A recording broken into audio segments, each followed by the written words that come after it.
came to us while we started thinking that whatever we've been talking in our entrepreneurship journey must be having some kind of a record. And that's when I contacted my previous colleague and now an entrepreneur friend, Mr. Sushobhan Mukherjee, who is the CEO and co-founder of Prime, to record this. So it started a month or so ago. Then we started thinking of title of this book. And as we were thinking of the title of this book, we thought that why don't we have a 1 month in our hand? So let us start having the 1st April as the launch date. And apparently 1st April being Fool's Day, so we thought that why don't you name it as Fool's Walk. The whole purpose of this presentation is just to give a brief idea as to what the book is all about, how did we actually write it, and how did we publish it and finally bringing to the audience. So let me quickly take you along. What we did is on 1st April, the launch, we had a brief meeting at Prime office in Salt Lake where we had discussions. Most of the people who were office goers and couldn't make it, but still few of them were there, and we had a nice discussion of the book, a talk, and a little bit of feedback on what it should be. There were selected readings of the book. Now, having said that, what we found out through this book, I'm going to lay you in front of the book, the structure of the book. And here it is. A brief about us. We both actually joined the same company, VSNL, that time it used to be called.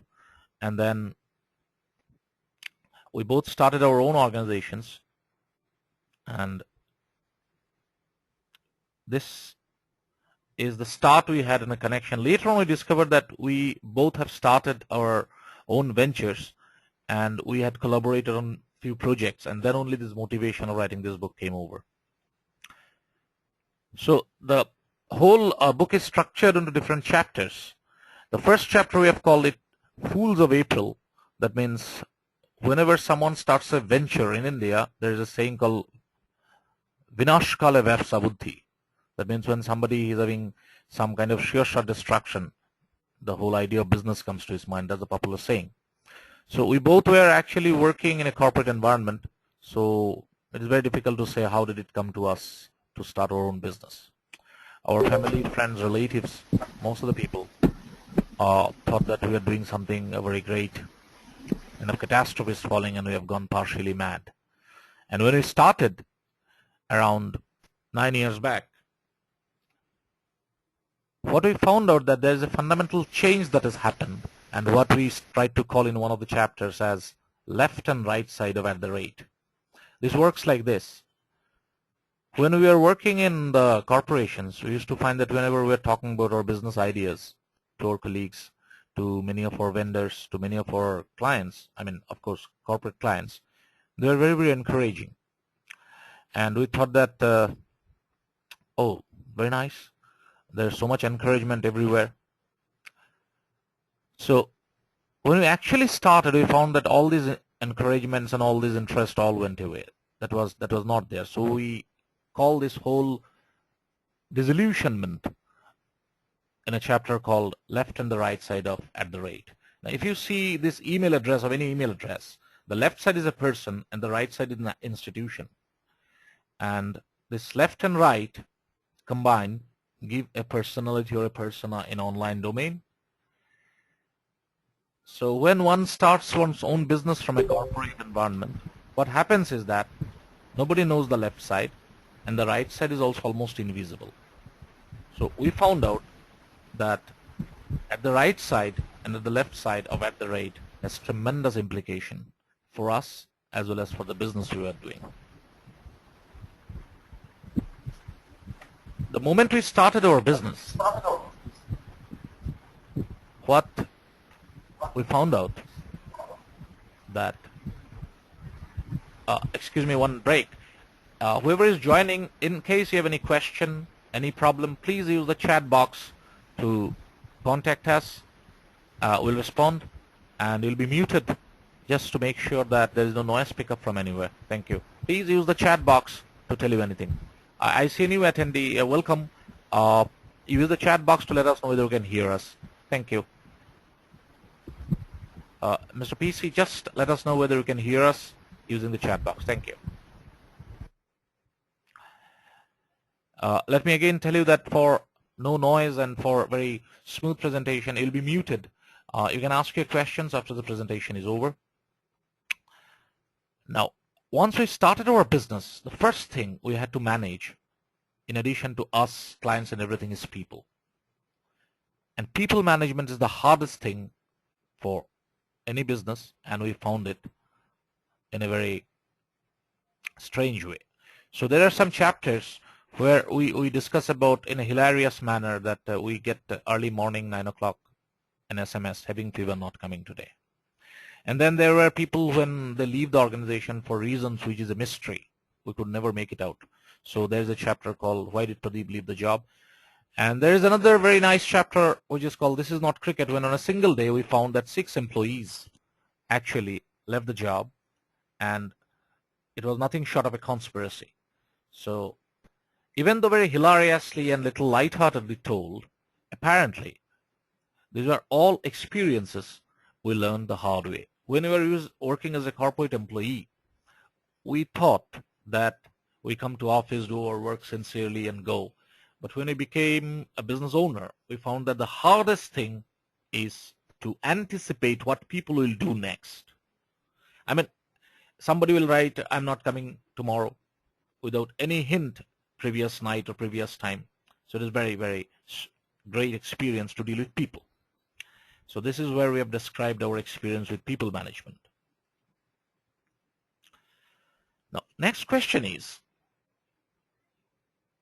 in spite of all these problems, what motivated fools like us to start our own business? Now, we have analyzed this, and it still remains a mystery. And then we found out that another portion may be destiny, what we said takdir in Hindi. I mean, it was in our takdir to do so. So maybe destiny, which is some kind of a fatal resignation also. Or it can be such that there is some genetic problem or a brain locha. And the last one is we don't know. I mean, it's inscrutable. We don't know how it happened. Now, we also did an exercise with a very small sample size of around 50 people. We asked each one, all entrepreneurs, somebody started very early, somebody left the job and started. So all of them have got different problems, different issues, all these pains. And then we asked them, given a choice, will you leave this and start doing something else? I mean, by something else, it means that you go inside a cubicle. Strangely, very strangely, none of them said yes to it. Although our sample size is very small, but we feel that this motivation of these so-called fools are very, very strange, including ourselves. So this is a mystery we could not yet fully solve. So we have just told about the mystery in this chapter. Now, what are the aspirations of fools? This we'll tell at the end. So we have left it deliberately blank. That what are the aspiration of these fools then? Then there's another beautiful thing happens for people like us who have joined, started a venture with a corporate past. That means we are not virgin entrepreneurs, but we had a corporate past. Having a corporate past means that we have got colleagues, we have got friends, we have got various kinds of people whom we met, and they're also circulating in the same corporate ecosystem. I mean, those who are still working in a corporation or in different capacities. Now they think, I mean, probably most of them think, if not they talk to us directly, that these fellows are doing lots of maja or very much great enjoyment, because that's the other shore. There's a whole chapter dedicated with anecdotes and stories to completely demystify this moja scenario, and both of us used our own experience to caution people that don't think what normally goes into the literature, that, you know, being your own boss, work at any time you wish, or build something like a king with clients coming in with nice offices, fancy things, you know, you just sit and business runs, it's more like a movie. It is not. It is absolutely not. And the greatest service you will do it to yourself if you are thinking of doing this, leaving your corporate job and starting a business, is to completely erase from your mind that there is any maja in it or there is any romanticism in it. At the end of our chapters, we've actually told there is some maja, but it is very wrong to say it's maja. I think it's something kind of a gratification. It is very deep, and you have to kill all so-called light majas to find out that great sense of gratification. Like I said, even though these 50 people were in lots of pain, and they could have easily averted this pain. I mean, all these people whom we have asked, some way or other had a corporate past, and they're more or less talented people. So they could have easily managed a corporate cubicle somewhere with a regular monthly ATM top-up and with all the security, so-called security and perks that it comes. But none of them did. So this is very mystery. We are going to see from our own way how we can actually check this mystery. Now this is the most important thing, or rather one of the most important thing. Now this will be a little longer slide.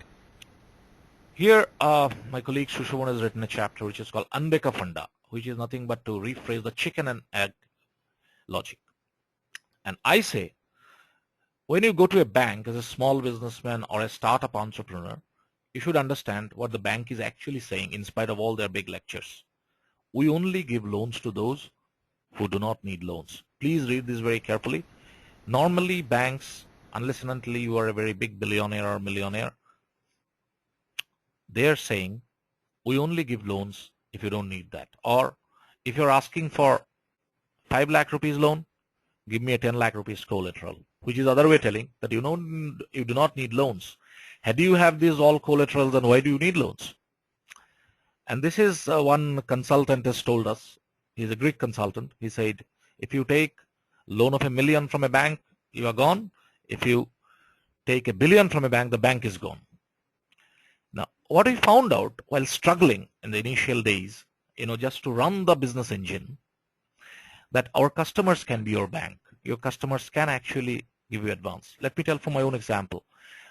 I run a translation and cross-cultural consulting agency. So at the very initial days, we had a client in the British Isles, and I told this client that, see, we don't have money, but we have got a strong feeling that we are going to succeed and you are going to win with us, but we don't have money. And I'm very, very, very few months in business to ask for any money from you. So you have to give it on trust. So if you can advance me some money as an advance, probably we'll deliver much more value. And we did. So actually the customer became my bank. The same thing happened with few foreign translators, especially one lady in Palermo in Italy. We had a large Italian assignment. I didn't have the money to pay at that time because the client will pay in 45 days. We have to pay her in 30 days, and she was one of the finest translators. So I told her that, see, this is our scenario. We can't pay you, or rather we can't afford you in our present circumstances. If you allow to extend your payments for 60 days, then you can get some profit from this order, and we can go on paying you, and hopefully we will be our best and foremost translator for all the projects we get. Fortunately, we did almost 1 million words within 2 years in Italian for a project for Roche, the Swiss pharmaceutical company, and it was a win-win, and we remain very strong friends. She actually had some webinars done on this Wordsmith University for us. Her name is Natasha Budishin. You can see in wordsmithuniversity.com. And finally, all these banks or credit institutions, including venture capitalist, including small fund capitalist, angel broker, everything, let me tell you, they are very great servants, but terrible masters. So this is not very encouraging, and as we told that you are not going to get some very miracle story or very feel-good story. This is something what we have found, and experience has been the greatest teacher. And here I also like to add one thing. Normally, all these books and everything is written by very successful people. Rather, they don't have time to write, so somebody else writes for them. We found out that for a small business or for an obscure and businesses who have not gone into the Time magazine or did not claim to have billions, or the founders did not have a yacht or a global lifestyle. I feel, or rather we feel, that those businesses also have a story, and the worth of which is valuable. So there is a market gap here. Entrepreneurs who are very successful, who have got world-winning products, have got huge professional writers to write, they can afford it. We can't. So we, in the great tradition of fools or entrepreneurs, have taken it up upon ourselves to write this, to address this market gap. So that's why we did it. So this is one of the reasons why we did it. And we also mentioned this is an unvarnished story. You are not going to get anything of glamour or something. It's a very unvarnished story. And as the story progresses, you will find that we, both the authors, in addition to anything else, I don't know how you like the book, have tried to be extremely honest and brutally frank. And I think this is also one of the values which is very lacking in nowadays books into these themes. And now, many people, I mean, they are very big in corporations, and after a certain amount of intimate discussion, they ask, "Arey yaar, वो पहले client कैसे मिला था? How did you get that first client? How did you ask for business?" As if this is something so secret or so mysterious. And how did these connections happen? So the answer is, this is a very great mystery. It is as great as a mystery when what we call as love at first sight, or you suddenly meet a friend into some strange place. It's very mysterious. So we have tried to give some examples, but not analyzing how it happens fully, because it's a mystery, that how a stranger, complete stranger, becomes your acquaintance, then he becomes a customer, then he goes on giving you business, becomes a client, then he becomes a friend, and he actually talks about your services and your performance, your honesty, your competence, everything to other people. He becomes a friend, and then finally he becomes a patron. He will feel very bad if your business goes down.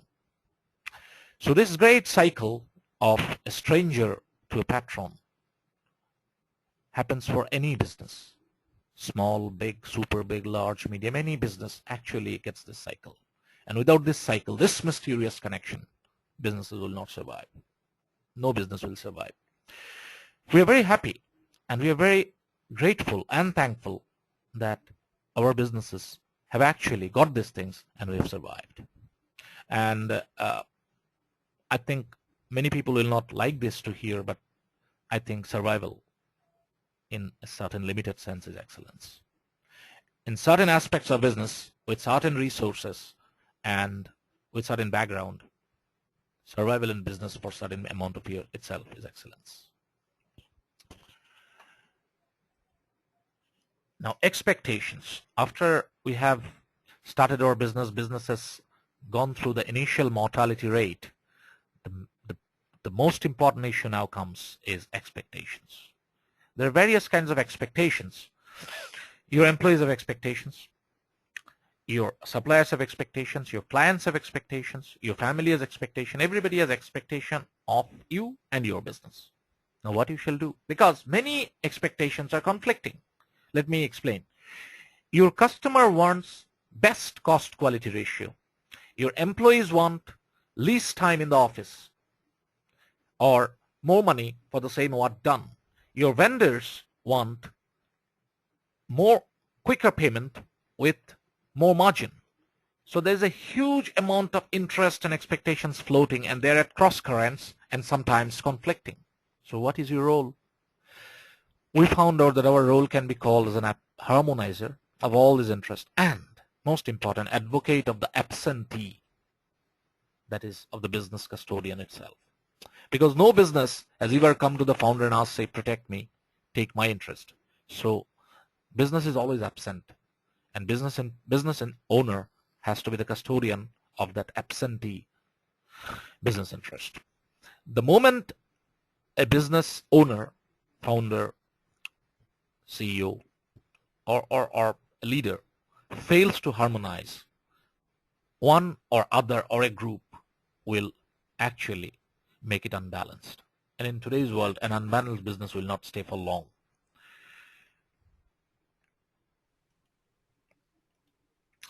Now, here a little bit ethnic background is needed.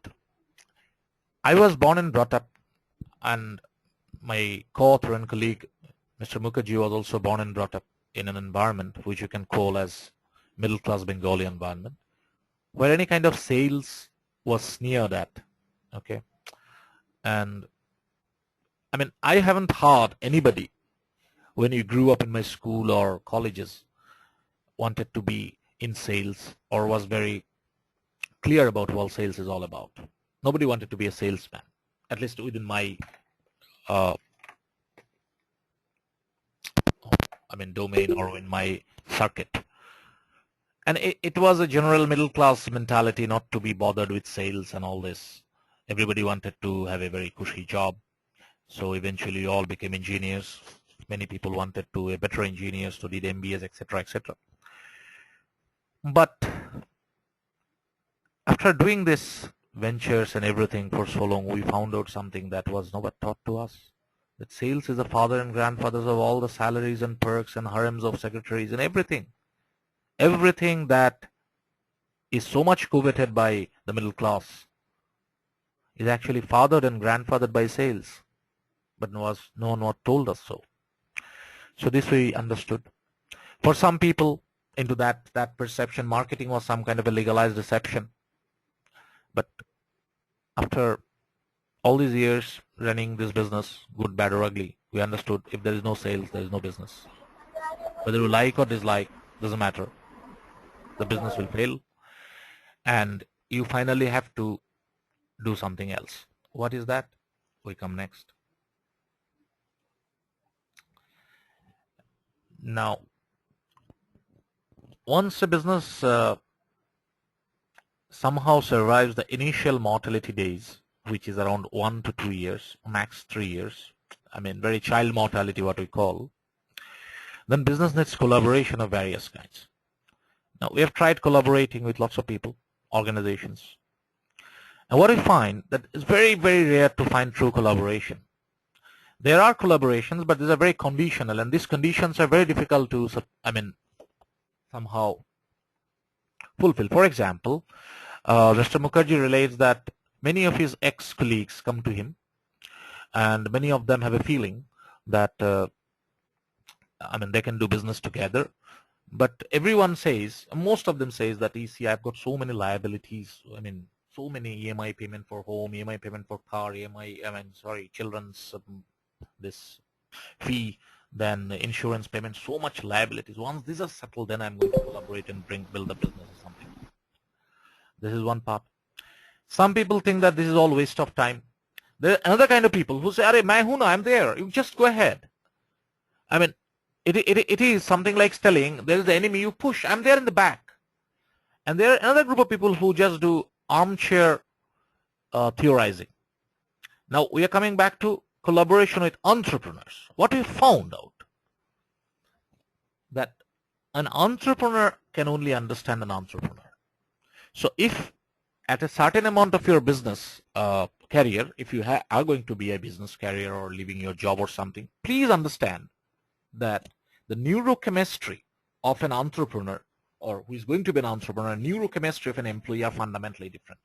So if you are an employee and become an entrepreneur, that means your brain neurochemistry has also changed, and vice versa. And there are some people who do armchair theorizing, and which is of not much use, because they have all the knowledge, they have all the input, they have everything, and I've come across many such people, but somehow they just don't take the plunge. It appears to both of us, and the book also carries this message, that you may be having lots of intelligence, lots of competence, everything, but one simple drop of this risk averseness will kill it. You'll not be able to do anything. So you'll go on serving a minimalist workman. Most of these large corporations were not built by these smart talking people. It was built by a minimalist workman, a man who took risk. He could have failed. 90 to 95% chance was there he could have failed. So he brought a statistical odd, and by the grace of the Lord and his own work, he succeeded. So I'm very happy, and this is one of the virtues of the book, that this book writing itself has been a very true collaboration. We pushed each other. We were like project managers to each other, and we did not allow this sloth and laziness to set through. So we both were teachers to each other, and we learned lots of things while writing this book. Another thing that is, again, this romantic view of doing business, especially people who try to do more younger ones, because nowadays even in India, entrepreneurs are called as heroes. The narrative is changing. Let me give you a very live example. 20 or 25 years back in the late 70s, I mean, there was no such romanticism attached to it, entrepreneur. There was no such word. People thought man of business. And at that period, people thought that who is going to do business after all this license and all this pain here? There was so much pain that anybody who is going to do some business or going to do some venture must have some black intentions. So the state was also very heavy-handed. The moment state finds this fellow's money, or this fellow state will come heavy-handed. We had a faint memory of this thing. People who are more senior knew that more. FERA and all this, everywhere, government regulation, compliance was telling you time and again, if you just move a step, we are going to come and crack, etc. So the environment was also like this. It was not encouraging. So that time, those entrepreneurs used to have a very low profile. Now just look at their children. Just look at their next generation. I mean, you must have seen, everybody has heard about UB Group. I mean, the group now chaired by Mr. Vijay Mallya. Now, if you see his father who built this UB Group, he was a very, very low profile man. Nobody knew. I mean, it would have been unthinkable for him to, buy yacht and have this kind of lifestyle. But the next generation, entrepreneurship, etc., got romanticized. It became larger than life. It looked more like a Bollywood movie. So these kind of things came. So this regulation and compliance has changed. Of course, it has become much easier to do business, but still in Calcutta or per se in India, what I've found that the ecosystem is prohibitive. Practitioners always have bookish knowledge and they always dole out a standard answer. And here's the caution which I told earlier, that this pain of starting a business or venture might actually make you manager. You wanted to do some venture, you came, very energetic, and this whole thing will make you first a manager, then you will become a board manager, and after a certain amount of time, you might close your shop and join another fellow's cubicle. I mean, this is possible unless and until you take care of it. You have told our stories. How did you manage? How did you go through into this regulation and compliance? And please remember, there is no way out of regulation. There is no shortcut. And one of the adaptability of regulation is basically to become adaptive to that environment. We have done an auditing at the end that we have survived. We have survived the early mortality years. We have a business engine running. And by business engine, we meant capital plus labor plus your time is transformed by this engine into revenue and profit. Rinse and repeat. The process goes on. We have produced a new product, which is us, in addition to other products and services we have given, many of which have succeeded, many of which have failed. And through this process, we have become a little bit different. And we also feel that this cosmic engine is biased towards us, otherwise we wouldn't have succeeded, because statistical odds of running these 2-3 years is so high. I mean, today we don't know this because 100 years back, the child mortality rate was so high that it was, I mean, unthinkable that all child in a family will live up to, young age. It was customary to have, say, around 30 to 40% death. And that is the reason why there are so many children people used to have. For business, the same thing holds, and it will hold all the time. So we have survived that child mortality years, and we are thankful. What we have become? We have become more humble. We have become tolerant. The business has taught us to be more sane and sober, matured, responsible. And we have got also some kind of intuitive feeling which cannot be expressed. And finally, this lots of pain, lots of problem, battered, bruised, and we are still working. Now, many people ask, in the book you will find that word called cosmic engine. What I mean by cosmic engine? By cosmic engine, I mean the whole sum of everything in this cosmos or this cosmic manifestation, men, people, technology, everything that is inside an engine. And the beauty of this engine is this engine can be partially understood, what science does and what business does. A business thinks, for example, a business thinker like Steve Jobs thinks that people will like to have a thing called iPhone. And see, he now puts this input into this cosmic engine, and the cosmic engine reciprocates him by liking it. So that is what I call cosmic engine, which is a combination of technology, human feeling, human effort, human demand, human pain, and human pleasure, which cannot be anticipated by any mathematics. So that engine is not exactly a normal engine.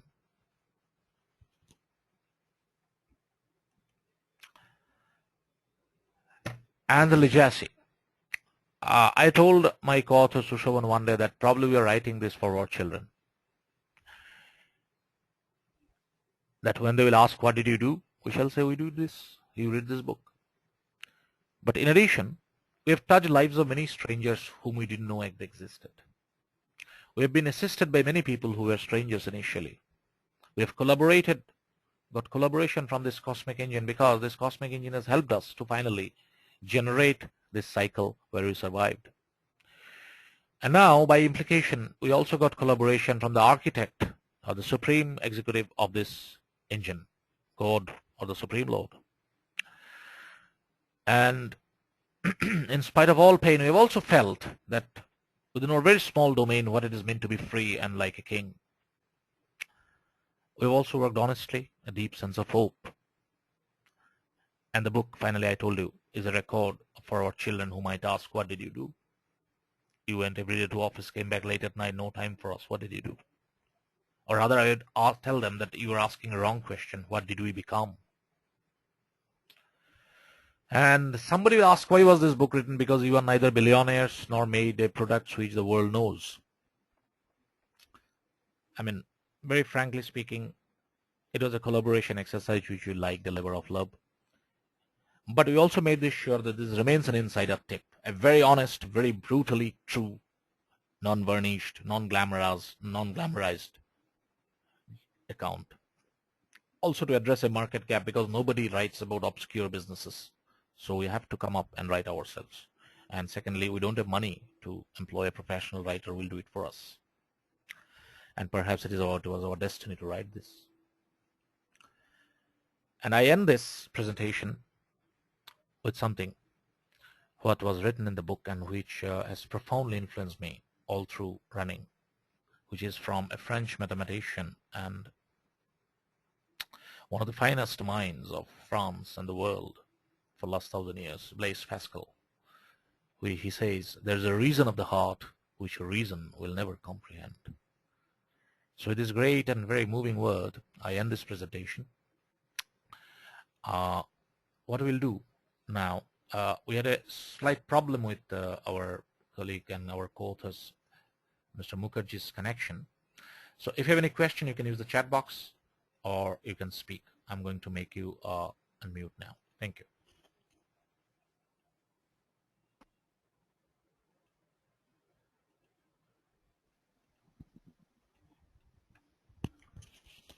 Sushovan, can you hear me?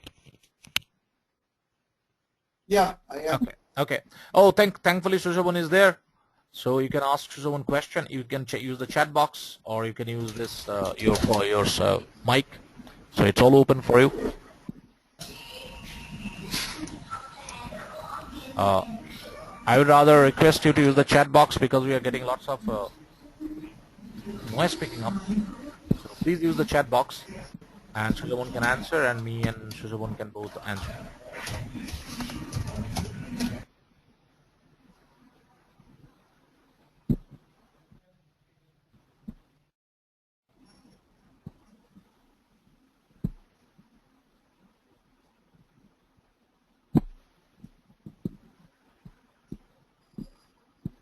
Sushovan, can you hear me?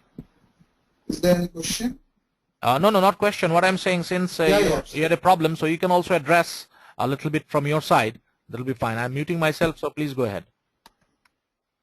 So that is fine. So we have already addressed our journey and what are the problems and pros and cons, everything we have covered.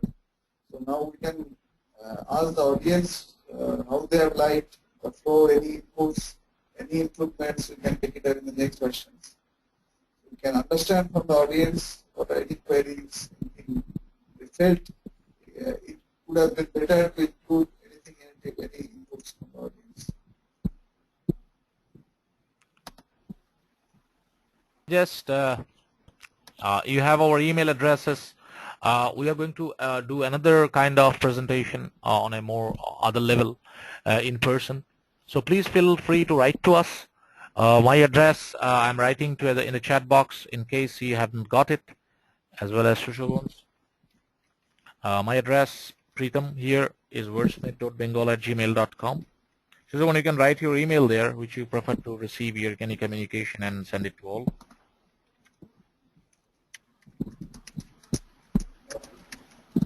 So also maybe the people who are interested, you can we'll send them some kind of link or email IDs where they can express their interest, so that we can circulate what are the methodologies they can get the e-book and the paper book, whatever they feel like. Okay, sure. So we are going to circulate also, how they can get the book and be a reviewer or a critic of the book, because the most important thing that we need now is the feedback from our readers. And I would also like to tell that we have got a kind of a common group called Renaissance Club, where we meet regularly. There are sessions both in person and webinar, and discuss various issues related to entrepreneurship, business, job, general life and times. And we'll be very happy to have you there also.